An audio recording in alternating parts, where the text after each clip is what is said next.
La suite de Superman se précise, c'est très compliqué du côté de Batman, des informations sur l'arrivée de Flash, Aquaman, Green Arrow et Wonder Woman, et plein d'autres informations, c'est ce qui est au programme de ce décryptage d'ici.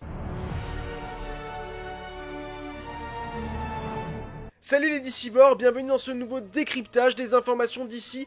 Comment vous dire qu'il y en a un paquet? Ne perdons pas plus de temps et lançons-nous. Le DCU s'est officiellement lancé avec Superman, mais avant ça, il y avait eu un petit apéritif. Cet apéritif, c'était Creature Commandos, un projet de James Gunn, une série animée qui a presque fait l'unanimité. Ouais, c'était vraiment super cool. Gros cœur sur l'épisode avec J-Robot que j'ai particulièrement apprécié, et qui m'a presque ouvert une petite curiosité pour le projet Sergent Rock, qui lui de son côté est un peu plus mal barré. Mais James Gunn a bel et bien confirmé qu'une saison 2 était en développement pour Creature Commandos. Il déclare également qu'il n'est pas scénariste dessus, et qu'ils sont plusieurs à travailler sur cette saison 2. On peut imaginer, s'ils sont actuellement en train de travailler dessus, qu'elle sortira en 2027. Peut-être de nouveau pour Noël, ce serait la petite série de la fin d'année qui fait plaisir, avec des petites connexions, des petits caméos, des petits trucs sympas. Non, cette série d'animation Creature Commandos, ouais, elle était vraiment sympa. Et un personnage très connu de l'univers d'ici a fait un caméo dedans, le personnage de Gorilla Grodd. Et James Gunn a confirmé qu'il avait des projets pour Gorilla Grodd. Si vous lisez des comics, vous savez que c'est un ennemi emblématique du personnage de Flash. Si vous n'en lisez pas, vous l'avez probablement vu dans la série CW The Flash, avec l'acteur Grant Gustin. Vous l'avez peut-être également vu dans la série animée Justice League où il fait l'objet d'un double épisode très qualitatif. Et on peut que croiser les doigts pour que son retour se fasse également avec le personnage de Flash, car James Gunn a déclaré que lui et Aquaman devraient faire leur retour dans environ 2 ans. Ouais, ça peut paraître particulier que James Gunn déclare dans 2 ans précisément, mais ça peut être également rassurant, on peut se dire qu'il a une idée de comment il veut ramener ses personnages. C'est un peu délicat, étant donné que les dernières versions, Jason Momoa et Ezra Miller sont encore fraîches. Ezra Miller, ça a été très compliqué avec son film The Flash, c'est pour ça qu'on pourrait peut-être se dire que The Flash reviendra par le biais d'une série et non pas d'un film. Aquaman, lui, n'était pas très populaire avant les films de Jason Momoa, mais clairement aujourd'hui c'est l'un des personnages emblématiques auprès du grand public pour l'écurie d'ici, et nul doute qu'il fera à un moment donné son retour, peut-être même dans un nouveau film Aquaman. J'imagine quand même que quand il dit 2 ans, peut-être qu'ils feront des caméos avant, mais à mon avis, leur première vraie apparition sera dans un film Justice League. On imagine que ce sera le Flash de Wally West, je vous ai déjà dit, je pense que Barry Allen, il va se le garder sous le coude, mais le ramener un peu plus tard, et ce serait cohérent de ramener d'abord Wally West, étant donné que le Green Lantern principal de ce DCU devrait être John Stewart et également le Green Lantern de la Ligue, donc on se garde Barry Allen sous le coude pour pouvoir peut-être après le mettre aux côtés d'un Hal Jordan plus jeune, et développer également l'intrigue autour du Professeur Zoom. Un autre personnage qui a fortement été teasé par James Gunn, c'est le personnage de Green Arrow. En effet, il a déclaré qu'il ne voulait pas d'un Superman si puissant dans le DCU qu'un gars avec un arc et des flèches n'aurait pas d'importance. Il a également déclaré récemment que s'il faisait un film Green Arrow, il s'inspirait d'une œuvre coréenne dont je n'ai plus le nom, mais comme dit, ça fait beaucoup d'indices qui peuvent aller dans le sens de Green Arrow. Il avait même déclaré également que Green Arrow était l'un de ses personnages préférés. Et un autre indice de taille, un acteur, Harry Goodwins, avait laissé sous-entendre il y a quelques mois qu'il avait été casté dans le rôle de Green Arrow, et James Gunn n'a jamais débunk. Et quand on regarde sa tête, ouais, il n'y a pas plus accurate pour un Oliver Queen. Et franchement, ça ne me choquerait pas que Green Arrow soit présent dans cette saison 2 de Peacemaker, car Checkmate sera présente, et Checkmate est une organisation dont Green Arrow a déjà fait partie. Peut-être que ça pourrait être une bonne occasion de le ramener, et qu'il prenne sa revanche sur la blague que Peacemaker avait fait de lui dans la première saison, histoire de le teaser pour, comme dit, soit un film Green Arrow, soit une série Green Arrow. Mais là, il parle d'un film Green Arrow, donc j'aimerais bien un film Green Arrow. Wonder Woman, de son côté, avance vraiment à grands pas. On peut imaginer facilement une sortie pour 2027, le projet est désormais une priorité du côté de DC Studios, et la scénariste est connue, c'est Anna Nogueira. Anna Nogueira qui a travaillé sur le script de Supergirl et sur le script du film Teen Titans, dont on n'a pas vraiment de nouvelles. J'espère vraiment pas que c'est le film Teen Titans qui a été mis à la poubelle, qui aurait obtenu le feu vert et qui a été mis à la poubelle, mais d'un côté je pense pas, parce que les Teen Titans sont extrêmement populaires, grâce à Teen Titans Go et à l'autre animé Teen Titans, donc je pense qu'ils sont toujours d'actualité. Peut-être que le projet a été repensé pour une possible intégration de Robert Pattinson, je ne sais pas, mais ça fera l'objet d'une autre vidéo. Mais du coup c'est Anna Nogueira qui travaille sur Wonder Woman, et il faut vraiment, espérons, que Supergirl soit un banger, hein, parce que là elle est associée à 3 très gros projets du DCU, donc espérons quand même que James Gunn a eu la vision sur elle, et que c'est pas juste une yes girl, et que c'est James Gunn qui s'occupe de tout derrière. Parce que là, vraiment, ça passerait très mal. Parce que ouais, il y a d'autres projets pour lesquels c'est un peu plus compliqué. Je vous ai évoqué Sergent Rock tout à l'heure. Luca Guadagnino, qui devait réaliser le film, a quitté ce projet Sergent Rock. Mais James Gunn déclare qu'il se produira quand même et que cela se rapproche. C'est du bullshit, le projet Sergent Rock ne sortira jamais, qu'on soit bien clair. Attendez, le seul intérêt de ce film, éventuellement, c'était le fait que c'était réalisé par Luca Guadagnino. Pourquoi Luca Guadagnino a quitté le projet à votre avis? Étant donné que le projet a été décalé parce que ce n'est pas une priorité, c'est une licence licence très peu connue, et si demain le film sortait, il ne marcherait pas au box-office, et c'est pour ça que Luca Guadagnino a quitté le projet. Donc James Gunn ne peut pas dire non, c'est annulé parce qu'en fait c'est pas assez populaire, mais Sergent Rock n'arrivera jamais. Et c'est peut-être beaucoup mieux comme ça. Parce qu'il faut avouer que là il y a beaucoup de projets secondaires qui sont annoncés. The Authority de son côté, c'est également mal barré. Le scénariste est passé à un autre film du DCU, déclare James Gunn, sur lequel il excelle vraiment en ce moment. Donc encore une fois, The Authority c'est probablement mis à la poubelle, c'est probablement cancel, et c'est ciao. Quant à Swamp Thing, c'est également compliqué. Il a déclaré qu'il avait parlé récemment avec James Mangold, mais qu'il était occupé sur tous les autres projets sur lesquels il travaillait, et qu'il n'avait pas rendu de script pour Swamp Thing. Bon, parmi ces 3 projets-là, je pense que Swamp Thing finira vraiment par arriver un jour. Mais pas tout de suite. Je pense qu'il faudra être patient, attendre quelques années. Mais avec James Mangold derrière, j'ai quand même tendance à penser que ça arrivera à un moment donné s'il ne quitte pas le projet. S'il quitte le projet, j'y crois plus du tout à Swamp Thing. Parce que pour l'instant, dans le premier chapitre, oui, c'est un monstre, mais je vois pas où est-ce qu'il pourrait s'accorder. Alors que si le chapitre 2 ramène la Justice League Dark avec un arc vraiment magique, là, Swamp Thing trouverait déjà toute sa place. Je pense que ça finira par arriver à un moment donné. Mais The Authority et Sergent Rock, je n'y crois plus une seule seconde. Il a également déclaré avoir eu des discussions avec Darren Aronofsky après la sortie du film Superman. À un moment donné, Darren Aronofsky était en discussion visiblement pour un projet Plastic Man, mais encore une fois un projet Plastic Man, j'ai du mal à imaginer que ça fonctionne au box-office actuellement, ça reste encore un personnage très secondaire, peut-être plus tard quand on a installé une Justice League, pourquoi pas, mais pour l'instant ça paraît encore très prématuré de ramener un projet Plastic Man, et c'est le genre de personnage dont je veux voir l'origin story, c'est des personnages qui ne sont jamais apparus sur le grand écran, et donc à mon avis une série serait plus adaptée à ces personnages là. Pour moi les films doivent vraiment rester sur les grosses pointures, surtout pour un début d'univers, à la limite. Des Clayface, je peux comprendre, des Bane X Deathstroke également, sur lesquels on reviendra tout à l'heure, parce que c'est des ennemis de Batman, et donc ce sont des personnages populaires, Joker a cartonné, et comme dit, les ennemis de Batman, bah ça cartonne, ça me choque déjà beaucoup moins, et c'est déjà beaucoup plus sûr. Mais pour le coup, une série Plastic Man réalisée par Darren Aronofsky, je serais très chaud, je dois vous l'avouer. Mais un film, encore beaucoup trop tôt. Par contre, une série qui devrait bel et bien se faire, selon RDC Ulix, c'est une série sur Jimmy Olsen, qui devrait être une genre de série policière enquête, où Jimmy enquête sur des méchants de l'univers DC. Et là, j'en vois plein qui s'emballent en mode waouh, on va avoir l'apparition de Darkseid, Vandal Savage, Mongul. Oula, et calmez-vous, les gars, si ça arrive, jamais il va mettre des grosses pointures de gros antagonistes dans cette série. Faut être sérieux, vous pouvez pas mettre des gros méchants dans une série de Jimmy Olsen. Oui, Darkseid est apparu pour la première fois dans un comics Jimmy Olsen. Donc à la limite, vous pourriez avoir un petit clin d'œil, un petit easter egg, mais vous croyez vraiment qu'il va vous mettre des énormes ennemis emblématiques dans une série de Jimmy Olsen ? D'un côté, je peux comprendre, parce que Mister Miracle, on ne sait pas si ça se passe dans le DCU, cette série d'animation. Mais Darkseid fera partie de cette série d'animation, mais Mister Miracle, c'est son fils, donc d'une certaine manière, c'est un petit peu obligatoire. Et c'est amené subtilement. Donc Darkseid, à la limite, c'est le seul, parce qu'il pourrait y avoir un petit clin d'œil, mais les autres, quand j'en vois des Vandal Savage, des Mongols et tout, non. Mais par contre, des ennemis plus secondaires de l'univers de Superman, je serais carrément chaud. Mr. Mix explique, un Parasite, un Toyman, ça pourrait être juste génial d'avoir ce genre de personnage-là, et on pourrait facilement imaginer du coup quelques petits caméos, quelques petites apparitions, même si c'est en arrière-plan et tout, de Superman, de Clark Kent, de Lois Lane et des autres membres du Daily Planet. Donc en fait, d'un côté, j'ai envie de vous dire pourquoi faire, parce que comme dit, encore une fois, ça ne s'intègre pas dans un fil rouge, mais en même temps, le fil rouge ne doit pas être dans les séries doivent être vraiment différenciées des films, ça peut continuer des intrigues secondaires qui ont été posées dans les films, ou développer des personnages secondaires, donc pourquoi pas, mais séries et films doivent quand même être séparés, vous pouvez pas demander aux spectateurs d'aller voir les séries pour comprendre les films, et pour comprendre l'intrigue principale qui va être posée, le fil conducteur.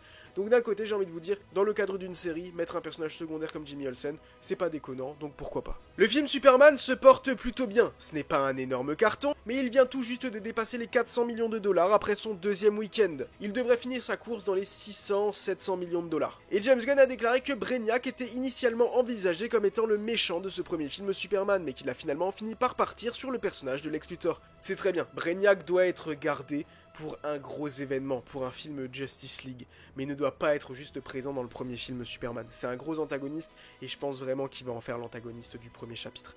Et pour le coup, le teaser dans Supergirl, ça ferait vraiment sens, et j'espère qu'on partira dans cette direction. Il a également taquiné que Nicholas Hoult pourrait porter son armure emblématique des comics verte et violette dans un futur film du DCU. Il déclare: on a encore beaucoup de temps, mec, à Joshua Horowitz. On voit les premiers prototypes de cette combinaison. En effet, les Raptors, l'armée de Lex Luthor, portent les couleurs verte et violette, et et l'armure du marteau de Boravia pourrait être un prototype de son armure emblématique, pourquoi pas dans un film World's Finest. Et par rapport au film Superman, vous l'avez vu, on voit une fresque murale dans le hall de justice, une fresque murale sur laquelle apparaissent différents héros qui ont existé dans le DCU, et James Gunn a confirmé que le Dr Fate en fait partie. Je pensais vraiment que Jay Garrick était sur la fresque, mais visiblement non. Alan Scott pareil, il n'est pas présent, mais j'imagine quand même que ces personnages ont existé et qu'ils ont fait partie de la Justice Society si elle a bel et bien existé, mais Dr Fate, lui, était présent, et il a même déclaré qu'un acteur emblématique, un acteur connu était présent sur cette fresque.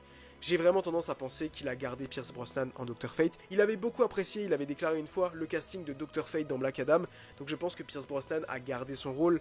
Encore une fois, on pourra dire ouais mais c'est pas normal, etc. Mais il a été tellement incroyable, c'était tellement le banger du film Black Adam. J'ai beaucoup aimé également Aldis Hodge dans le rôle de Hawkman, donc s'il le gardait également ça ne me dérangerait pas. Même si du coup il y aurait un gros écart entre Aldis Hodge et Isabella Merced qui joue au Girl, mais...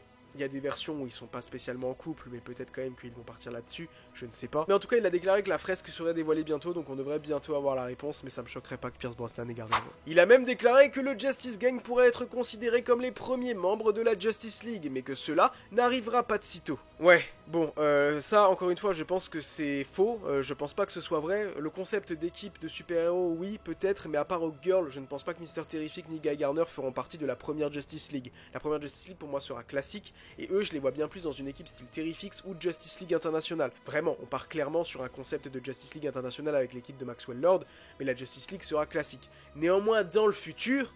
après, je pense qu'on partira plus sur un modèle Justice League Unlimited, avec énormément de membres dans la Justice League, et à ce moment-là, pourquoi pas?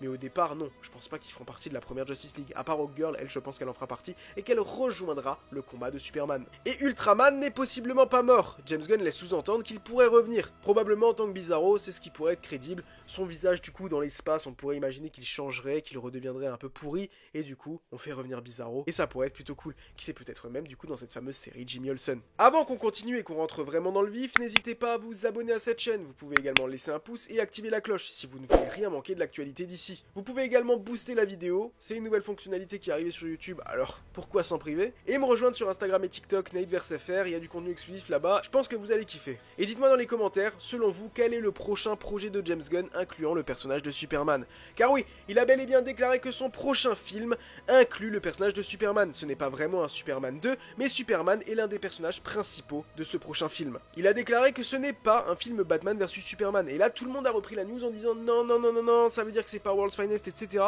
Non, j'ai regardé l'interview et il est bien plus ambigu que ça. Il ne dit pas que c'est pas World's Finest, il fait juste un nom de la tête comme ça. Quand Joshua Horowitz dit c'est pas Batman vs Superman, il fait non, non, non, non, et quand c'est pas World's Finest, il fait...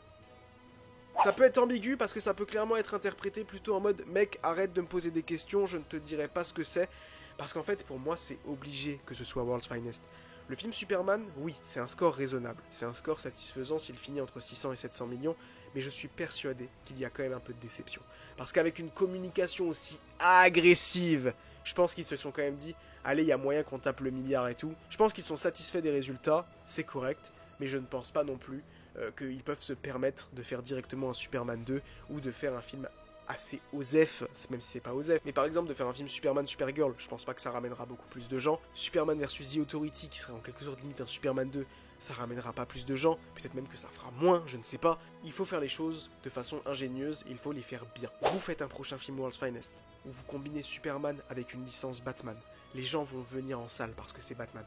Si le film est qualitatif, il va rapporter beaucoup d'argent au box-office, et il y a même de grandes chances qu'il tape le milliard. S'il est qualitatif, pas comme BVS qui, malheureusement, n'a pas convaincu la foule. Et là, du coup, les gens, tout de suite, s'intéressent davantage à Superman, et certaines personnes iront peut-être même voir le film Superman qu'ils n'auront pas vu avant. Vous enchaînez après, avec un film Justice League, en une partie ou en deux parties, avec évidemment, du coup, Superman qui a un rôle principal dedans. Les gens s'intéressent encore davantage au Superman de David Corenswet, les films sont qualitatifs, évidemment, on croise les doigts, et les gens adorent le personnage de Superman. Parce que David Corenswet, on peut pas lui enlever un truc, c'est qu'il est vraiment attachant dans le rôle. Et c'est un Superman badass. Qu'on le veuille ou non, il se fait peut-être casser la gueule, mais les moments où il est badass, il est vraiment badass, et ça va faire que step up au fur et à mesure du DCU. Et là, début du chapitre 2, vous faites un vrai Superman 2. Genre Superman versus The Authority, ou Superman contre le Général Zod, ou Superman contre Mongul. Superman contre le Général Zod, avec justement développer ce côté kryptonien, et revenir du coup sur cette histoire de Jor-El, Lara, etc. Parce qu'il a bel et bien confirmé que le message de Jor-El et Lara est bel et bien correct, c'est bel et bien vrai, il n'y a pas eu de modification, il n'y a personne qui est intervenu dedans. Non, vraiment, ils lui ont dit, écoute, tu pourras les gouverner, etc. Mais bon, Tout ça mérite un développement quand même plus concret. Et là, je peux vous assurer que votre film Superman 2, vous pouvez clairement envisager le milliard, voire bien plus. Et s'il est qualitatif et qu'il pète le milliard, bah là, vous pouvez faire Superman 3, vous pouvez faire Superman 4, vous pouvez faire Superman 5. Du moment que la qualité reste là, les gens viendront en salle. Mais il faut être ingénieux et c'est pour ça que je pense qu'un World's Finest est vraiment presque la seule option s'ils veulent vraiment que les gens rentrent dans ce DCU parce qu'il faut ramener Batman. Et Batman, eh bien c'est un peu compliqué. Tout d'abord, Humberto González a déclaré que The Batman 2 devrait commencer sérieusement sa production à partir du mois d'octobre, donc les castings devraient commencer à ce moment-là. Matthew Horton, de son côté, a soumis le script du film Bane et Deathstroke à James Gunn et Peter Safran. Ils doivent désormais donner leur aval. Et comme je vous l'ai dit, moi ce film là je pense qu'il va arriver. Bane est un ennemi emblématique de Batman, très populaire que les gens attendent de voir depuis un moment. Espérons juste qu'il fasse un vrai Bane, pas un Bane comme The Dark Knight Rises, mais un Bane vraiment fantastique, qui soit boosté au max, avec peut-être un design style jeu Arkham, etc. Bien que Bane dans les jeux Arkham, hormis dans Arkham Origins, c'est un peu compliqué, parce que Bane est un ennemi quand même assez stratège, et j'ai vraiment hâte de voir ce qu'il va en faire. Deathstroke, lui, est un peu plus associé au personnage de Green Arrow, mais dans certains coins, il peut être également associé à Batman, parce que le grand public l'associe au jeu Batman Arkham Origins, alors qu'en réalité, de base, c'est plutôt un ennemi des Teen Titans. Mais pourquoi pas? Deathstroke, je le verrais bien justement dans les Teen Titans comme étant l'ennemi de l'équipe, et également dans ce film Bane x Deathstroke. Mais clairement, Slade Wilson est un personnage quand même très connu maintenant, et donc ce film a vraiment du potentiel. Par contre, il faudra vraiment que Batman soit dedans. Et Clayface également, ce serait bien si Batman apparaissait. Moi je pense toujours qu'il s'agit de Robert Pattinson. Voilà, je pense qu'il s'agit de Robert Pattinson, mais je vais pas développer dans cette vidéo là, parce que la prochaine vidéo, celle qui suivra directement celle-ci, sera la grosse théorie de The Batman dans le DCU, où je vais vraiment vous donner les arguments et comment je vois la chose. Mais quand même, concernant le Batman du DCU, James Gunn a lâché de nouvelles informations. Il a parlé du casting de Alan Ritchson, a déclaré qu'il adorait Alan Ritchson, que ce soit en tant qu'acteur ou en tant que personne, et que du coup, ben écoute, on verrait bien dans quelle direction ça irait, et qu'il fallait juste être patient. Dans tous les cas, si jamais je me trompe et que c'est pas Robert Pattinson et qu'il y a un nouveau Batman, ce sera jamais Alan Ritchson. Parce qu'Alan Ritchson, même si je l'adore ce gars et que j'espère qu'il aura un rôle dans le DCU, il est trop vieux pour jouer Batman. Il a plus de 40 ans, et il a déjà déclaré que Batman aurait seulement quelques années de plus que Superman, et David Corenswet a 31 ans, donc Alan Ritchson, non, ça ne marcherait pas. Et beaucoup de gens ont dit, ouais, dans cette interview, il dit que le Batman du DCU est séparé du Batman de Matt Reeves. Non, il ne dit pas ça. En réalité, Joshua Horowitz lui demande, bon, le Batman du DCU et le Batman de Robert Pattinson sont séparés. Et il est là hier, tu sais, en hochant la tête comme dit, et il lui demande quand sortira The Brave and the Bold, est-ce qu'il sortira la même année que The Batman 2? Et il est là, il dit, probablement pas, probablement pas.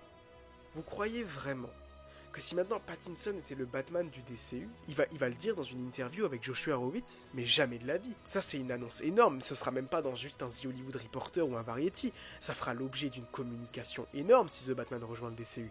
Clairement, ça c'est quelque chose qu'on annonce dans un événement, ou alors via une grosse vidéo promotionnelle qui sortirait sur le compte de James Gunn de DC tout en même temps, mais qui exploserait internet. C'est pas juste un truc qui va balancer une interview. Non, finalement, c'est Robert Pattinson le Batman DCU. Non, c'est un pétard mouillé s'il fait ça. Non, ça n'arrivera pas. Donc dans tous les cas, il était obligé de répondre à la question. Et si on veut être tatillon, il lui a posé une question. Il lui a demandé quel est le réalisateur qu'il souhaitait le plus savoir pour le DCU. Et il a déclaré Matt Reeves. Matt Reeves ne réalise pas encore de film de DCU. Parce que Joshua Horowitz lui dit mais tu l'as? Il a dit non, pas encore dans le DC. Donc voilà, les gens pourront faire leur interprétation comme ils veulent. Et après derrière, il enchaîne avec Ryan Coogler et Greta Gerwig. Mais le premier nom qu'il donne, c'est Matt Reeves.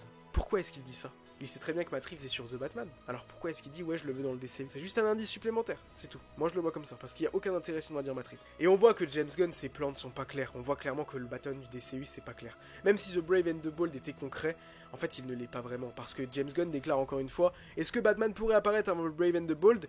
Il y a quelques semaines, il a dit non, la première apparition sera dans The Brave and the Bold. Et là qu'est-ce qu'il répond? Il répond oh je sais pas, je peux pas répondre à la question. Encore une fois, on voit que c'est pas très clair du côté de Batman. Rappelons encore une fois que The Hollywood Reporter avait déclaré récemment que selon eux, personne ne travaillait sur The Brave and the Bold, que c'était du bullshit et que James Gunn mentait, que le projet n'avançait pas et qu'il y avait personne sur le script. On verra bien, dans tous les cas la réponse arrive et il a déclaré que l'annonce de son prochain projet serait imminente, donc on va avoir les informations rapidement. Je pense que Batman de toute façon, on a besoin de l'info, il faut la lâcher à un moment donné, on peut pas encore attendre des mois et des mois. Dans tous les cas l'information arrive dans les prochaines semaines, peut-être qu'on va avoir une surprise au Comic-Con, on ne sait pas, dans tous les cas ça arrive. Et nous, on reste connectés. N'hésitez pas à me dire ce que vous avez pensé de tout ça dans les commentaires. Et nous, on se donne rendez-vous très bientôt à Gotham City.